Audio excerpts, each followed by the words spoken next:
something that I don't think a lot of people know about, and I got some emails and messages and stuff about this topic because I have been in the forefront about this, and now I can't give out a lot of information because that's what I do workshops on, and it's basically part of my business.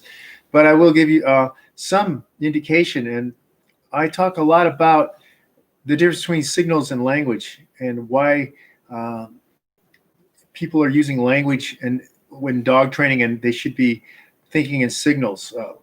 Dogs around the world know what another dog is giving them, how they're acting through signals. Those signals are universal to dogs.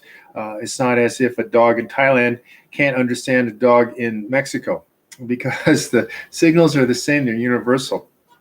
Now, when people train dogs, they use their maternal language generally. Some people, as some sort of snobbish or some reason, try to use a language that they don't speak. There are a lot of people who try to train French ring for the sport and try to use French. There are people who train in Schutzhund and IGP that use German, and they don't really speak German. And those are the primary languages that you find in sports. There, you don't find many people using other languages to talk to dogs, and they're really not talking. And that's the thing I got to get through. You're not talking to a dog; you're signaling to a dog. And I'm going to use, for example, I will illustrate what I'm talking about in one specific way, but this is just one little area, and I can't get into the details because like I said, this is proprietary. But there is a huge difference between looking at what you do as signals, and that's what it is, signals, and it is not a language. Dogs don't have a language. Humans use language too much. They concentrate on that. If you've ever been and you do not speak the language that they speak, and you have no intermediary way to, which would be a pidgin language or a lingua franca, it's very difficult, right? Yeah, because you over rely on language, and this is something that people do, and especially, I know several languages, so I can point out that, but since I'm speaking English to you right now, there are a lot of things people do wrong with English. They use what are idioms, for one thing. They're super segmental things change, which is why when people say, hey, the dog doesn't understand me, they understand someone else, because everything you say is phonotactically and in frequency is very important to a dog. It's a difference between seeing a pink light and a red light. What's the difference to you at a stop sign, stoplight? Is it red? What does that mean to you? And that is a signal. That is a clear signal. What does green mean to you? Now, what does pink mean to you? What does a blue-green mean to you? See that? There's confusion already. And what if you had Christmas lights going off all the time around you? What does that do? That is called signal interference. And this is what, looking at this from a linguist point of view and from a sound engineer's point of view, or radio communications, where you talk about signal noise versus signal clarity. And the reception of the signal must be unique, must be clear, it must be in a frequency range that is not muddled up and filled with a bunch of background noise. White noise is one case of that, or just background information. It's not really information to a dog, but that's why the constant speaking and saying the same language that is the dog hears all the time, and you want this dog to respond to you is incorrect. Now, let me point out something that I want to. This is a very brief part again, but this should be very salient to those of you who can pick up on this. In markers, and I don't use the term marker because the semantics have been muddled in my way of teaching methodology. I use different words because the semantics have not been corrupted by quite a few hackneyed practitioners.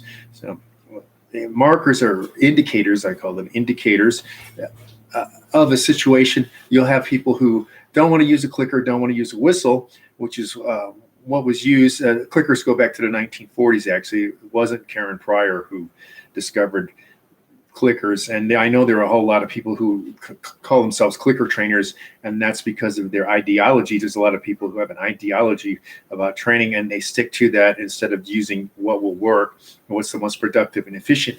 But that takes me to a different video that I will make for general public. But anyway, so one of the things in the markers, you find people using quite a bit. And it's not just Michael Ellis who started this, but he's one of the people who is a huge proponent of this. And they use the word yes, or they use the word good. They have one is a keep going marker, which is I will not break down all this to everyone else, but they'll use yes and good. But they will take the word yes, and he'll say yes, yes, like this, or good. Good. Okay. Now he says even that it doesn't matter about these words. It could be anything. But why are they choosing yes and good? Because they're talking to themselves. They are talking to themselves. They want to put this out. So you can hear my KNPV demon in the background there. So he wants out. Anyway, let me try to finish this. But using yes and good shouldn't be. Why are you doing it? Because it makes sense to you semantically. It means something to you. It means yes to you. Yeah. Hi. Chai. But. I can use a lot of different languages. See. And many different languages, it has a semantic, because it's been associated, and it means something to you linguistically, but dogs are not using that. They're using just a signal. Why are you using this? And the thing is, no matter what, this word is used in an English milieu environment, in the Umwelt, it's used too much. Yes, it's still yes. And why are you using good? Good. Why are you using that? Because also it makes sense to the person who's speaking it. They're saying it to themselves as an ego gratification to other people around them. They're gravitating to something that's easy. However, that is not what you should be doing. You should be using signals that are clear, that are distinctive, that are not heard in the environment. If you're in an English-speaking environment, you should not be using English whatsoever. And that leads me to my proprietary constructed signal system, which is phonotactically and phonologically created. And now, why don't other people do this? There's some people who have talked about it in the past, but they don't have the skills because they're not a linguist. And that's the thing about being in dog training since 1974 and going forward and then becoming an academic linguist published. So I have skills that other people don't know about, and I'm in an area. Now, this is as important as clearing up how you use respondent and operant conditioning. And if you don't know what those are, I have made a video that explains operant conditioning more clearly than anyone has ever done it, because it's confusing to people, because they confuse what a positive reinforcement and negative. They're using it moralistically. They think the negative is moralistic and the good is moralistic. It is not. And the same thing with punishment.